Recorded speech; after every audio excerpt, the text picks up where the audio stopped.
Welcome and good morning student. पिछली class आपकी 10th class की जो चैप्टर 5 थी द 100 ड्रेसेस पार्ट फर्स्ट, ये हमने देख लिया था। आज हम देखेंगे पार्ट सेकंड किसका, उसी 100 ड्रेसेस का जो आपके चैप्टर 6 है। इसके अंदर क्या था और पिछले वाले के अंदर इसके अंदर क्या है और पिछले वाले के अंदर क्या था, ये हम देख लेते हैं। पिछला जो हमने चैप्टर पढ़ा था द 100 ड्रेसेस पार्ट फर्स्ट, उसमें एक लड़की थी वांडा पेट्रोंस्की, ये एक लड़की थी। इसकी दो फ्रेंड भी थी, मतलब इसके फ्रेंड नहीं थी लेकिन इसकी क्लासमेट्स थी, पेगी एंड मेडी। इसकी दो फ्रेंड भी थी, इसकी क्लास टीचर भी थी मिस मेसन, ये इसकी क्लास टीचर थी। इनके क्लास के अंदर एक कंपटीशन हुआ था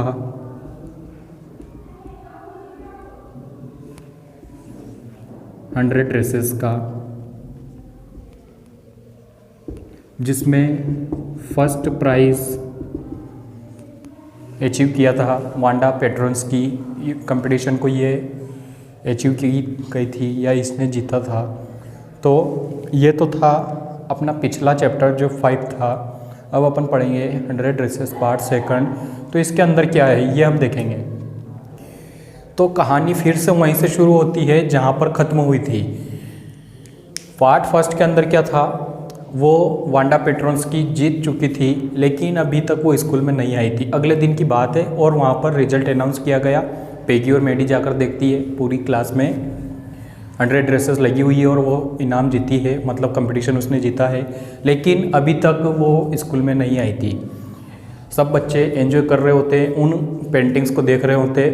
इतने में ही एक उस क्लास का मॉनिटर प्रिंसिपल के ऑफिस से एक लेटर लेकर क्लासरूम, और क्लासरूम का रूम नंबर क्या था, रूम नंबर 13, ये क्लासरूम का रूम नंबर था। तो रूम नंबर 13 में एक लड़का मॉनिटर प्रिंसिपल के यहाँ से एक लेटर लेकर आता है, जिसको वो अपनी क्लास टीचर मिस मेसन को दे देता है। मिस मेसन उसको देखती है, काफ़ी शॉक्ड होती है, उसको पढ़ती है। उसके बाद वो कहती है कि सभी स्टूडेंट्स अपनी अपनी सीट पर बैठ जाओ, और सभी को वहाँ पर बैठने के लिए सीट डाउन कर देती है। उसके बाद फिर वहाँ पर क्या होता है, वो कहती है कि मैं जो कह रही हूँ वो ध्यान से सुनिए, और मैं ऐसी आशा करती हूँ कि आप में से किसी ने भी ऐसा व्यवहार उस वांडा के साथ नहीं किया होगा जिसकी वजह से ये सब हुआ है। वो लेटर को पढ़ के बताती है। लेटर इस बार दिया था वांडा के फादर ने, लेटर इस बार दिया था वांडा के फादर ने, और फादर ने कहा था लेटर के अंदर कि अब हम सिटी के अंदर मूव कर चुके हैं, हम इस शहर को छोड़ चुके, अगले शहर जा चुके हैं, तो हम अब वांडा को इस स्कूल में नहीं भेजेंगे, यहाँ से किसी और स्कूल में अब हम शिफ्ट कर देंगे। तो जैसे ही वांडा को वहाँ से शिफ्ट किया जाता है तो उसमें लेटर में लिखा जाता है कि अब वांडा इस स्कूल में नहीं आएगी। इसे सुनकर काफ़ी सब शॉक्ड हो जाते हैं, सभी सोचते हैं कि क्या हुआ, ये ऐसा क्यों हुआ। तो यहाँ पर उसकी मिस मेसन जो है वो इन स्टूडेंट से कहती है कि मैं ऐसी आशा आपसे करती हूँ, ऐसा एक्सेप्ट मैं करती हूँ कि आपने कभी भी गलत व्यवहार उस वांडा के साथ नहीं किया होगा। XYZ ऐसी बातें वो कर लेती है।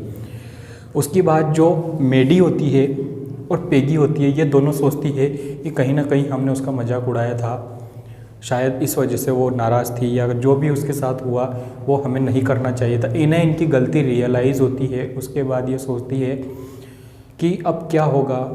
फिर ये सोचती है कि हमें उससे माफ़ी मांग लेनी चाहिए। तो वो फटाफट से बोगिन्स हाइट में जहाँ पर उसका घर था वांडा का, वहाँ पर वो जाती है कि हम इससे माफ़ी मांग लेते हैं। लेकिन जैसे ही वो वहाँ पर जाती है तो उस घर के चारों ओर वो घूमती है। आगे का दरवाज़ा लॉक होता है, पीछे जाने की वो कोशिश करती है, वो भी लॉक होता है। फिर कोई वहाँ पर कहता है कि वांडा अब यहाँ से जा चुकी है, वो यहाँ नहीं रहती। तो यहाँ पर ऐसा पता चलता है कि इनको इनकी गलती जो रियलाइज़ हुई, वो इन्हें ऐसा लगता है कि वो हमारी वजह से गई हुई है और हमसे नाराज़ है। तो इन्हें लगता है कि अब किसी से सब कॉन्टेक्ट किया जाए। तो ये सोचती है कि अब हम एक लेटर लिखकर वांडा को सेंड कर देते हैं तो वांडा को एक लेटर लिखा जाता है, उसमें कहा जाता है कि प्लीज़ फॉरगिव मी, हमें माफ़ कर दीजिए, और जो भी हमने तुम्हारे साथ किया वो हमें नहीं करना चाहिए था, XYZ ऐसी ये सब लिख देती है। और वांडा के जो बोगिन साइड में जो उसका एड्रेस होता है वहाँ पर सेंड कर देती है और उस पर लिख देती है प्लीज़ फॉरवर्ड, कि वांडा जहाँ भी रहने गई हो वहाँ पर उसको फॉरवर्ड कर दिया जाए। और काफ़ी दिनों तक दोनों इंतज़ार करती है, लेकिन इंतज़ार करने पर यह पाती है कि लेटर का कोई रिप्लाई अभी तक नहीं आया है। क्या हुआ, ऐसा क्यों हुआ, लेटर का रिप्लाई क्यों नहीं आया। इसी के बीच जो लेटर वांडा के फादर इसी के बीच फिर वहाँ पर एक रिटर्न लेटर आता है। वांडा भी लेटर लिखती है, किसको, अपनी मिस मेसन को एक लेटर लिखती है और कहती है कि मेरी जो 100 ड्रेसेस थी वो सभी स्टूडेंट्स में डिवाइडेड कर देना, डिस्ट्रीब्यूट कर देना, इनको बांट देना, और उसके बाद क्या करना, मेरी एक अच्छी सी ग्रीन कलर की है वो पेगी को दे देना, और एक ब्लू कलर की पेंटिंग है वो मेडी को दे देना। इस तरीके से सभी पेंटिंग्स को बंटवा देती है। उसके बाद सभी लोग उसको याद करते हैं वगैरह वगैरह। फिर क्या होता है, जो पेगी और मेडी अपने घर पर पेंटिंग्स को लेकर जाती है, उनको देखती है, उनको देखकर सोचती है कि वांडा ने बहुत ही अच्छी पेंटिंग बनाई और जहाँ भी वो होगी इन 100 ड्रेसेस के साथ काफ़ी खुश होगी, और उसकी जो सोचने की और करने की क्षमता है वो काफ़ी अच्छी है, इसके ये देखती है। उसके बाद क्या होता है, जैसे ही पेगी और मेडी अपने अपने रूम में लगी हुई पेंटिंग्स को देखती है तो उन पेंटिंग्स पर एक बहुत ही ब्यूटीफुल सी लड़की बनाई हुई होती है, और वो लड़कियां कोई और नहीं बल्कि ये खुद ही होती है, पेगी और मेडी। इनको अच्छी सी ड्रेस पहनाकर उसने अच्छे से पेंट किया हुआ था। तो अचानक से ये उसको देखती है और उसे पता चलता है, जो मेडी है वो उस पेंटिंग्स को देखती है, उसे पता चलता है कि ये तो हमें ही बनाया हुआ है।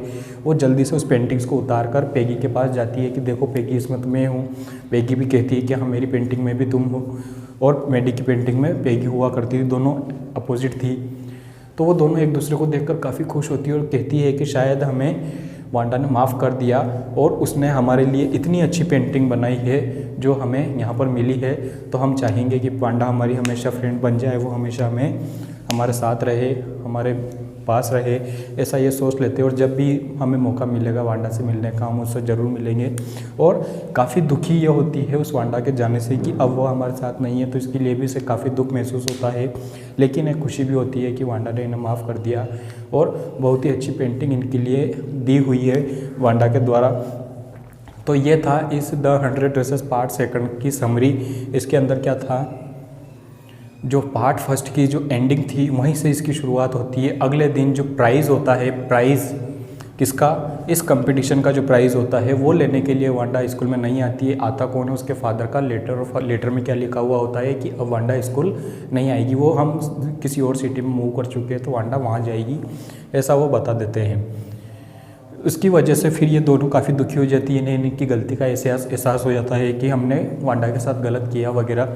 तो फिर यहाँ से ये दोनों सोचती है कि हमें उससे माफ़ी मांग लेनी चाहिए। वो घर जाती है, घर पे भी वो नहीं मिलती है, घर से भी वो जा चुकी होती है। फिर लेटर लिखती है, लेटर का कोई जवाब नहीं आता है। फिर एक रिटर्न लेटर मेसन के लिए आता है, जो उसकी मिस मेसन थी उसके लिए आता है, और पूरी क्लास के लिए आता है कि जो मेरी 100 ड्रेसेस है वो डिस्ट्रीब्यूट कर दी जाए सभी स्टूडेंट में। और 2 ड्रेसों का नाम वो लेती है जो इन पेगी और मेडी को दी जाती है। और पेगी और मेडी घर जाकर जब वो अच्छे से उसको देखती है ड्रेसों को, तो उन्हें देखने पर पता चलता है कि ये तो हमें ही इसने बनाया हुआ है और बहुत ही अच्छे तरीके से बनाया हुआ है। मतलब वांडा हमसे गुस्सा नहीं है, वो बहुत अच्छी थी और बहुत अच्छी है। तो जब भी हम उससे मिलेंगे काफ़ी अच्छे से हम रहेंगे, और ऐसी ही बातें ये सोचती है और काफ़ी अच्छे इनका खुश लगता है कि हमें ऐसा ही करना चाहिए वगैरह वगैरह। तो ये था इसका part second, the 100 dresses part second. इसके क्वेश्चन आंसर आप लोग कर लेना। हम अपन मिलेंगे अगली क्लास में, और शायद हो सकता है आपकी क्लास अब ऑफलाइन लगने लग जाए तो अपन ऑफलाइन क्लास में मिलेंगे। ठीक है, आप पढ़ते रहना। Thank you.